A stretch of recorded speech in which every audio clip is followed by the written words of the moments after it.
রাস্তায় আপনার বাইক বা কার অ্যাক্সিডেন্ট হয়ে গেছে, এই পরিস্থিতিতে আপনার কি করা উচিত? প্রথমে প্যানিক করবেন না, নিজেকে শান্ত রাখুন। আতঙ্কিত হলে আপনি ভুল ডিসিশন নিতে পারেন। তারপর নিজেকে চেক করুন বা আপনার সঙ্গে কেউ থাকলে তাকে একবার দেখুন। যদি গুরুতর আঘাত লাগে তাহলে সবকিছু ছেড়ে প্রথমে অ্যাম্বুলেন্সে কল করুন। এমার্জেন্সি সার্ভিস ডাকতে 1 সেকেন্ডও লেট করবেন না।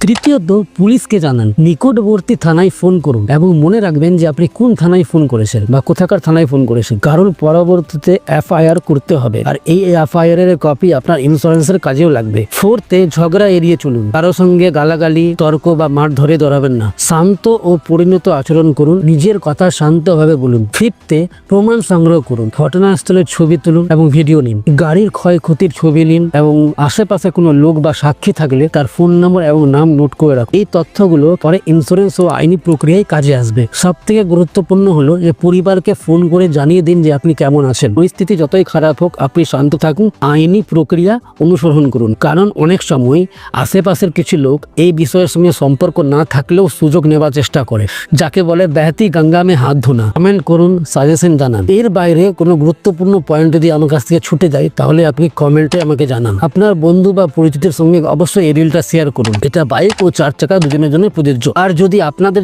এই টিপস গুলো পছন্দ হয় বা সাজেশন গুলো আপনার যদি কোনো রকম কাজে লাগে আর এরকম ইনফরমেশন জানার জন্য আমাদের পেজকে ফলো করে দিন এবং ইউটিউব থেকে দেখলে সাবস্ক্রাইব করে দিন। চ্যানেলকে লাইক ও শেয়ার করতে ভুলবেন না। তো দেখা হচ্ছে পরের ভিডিওতে। জয় হিন্দ, বন্দে মাতরম।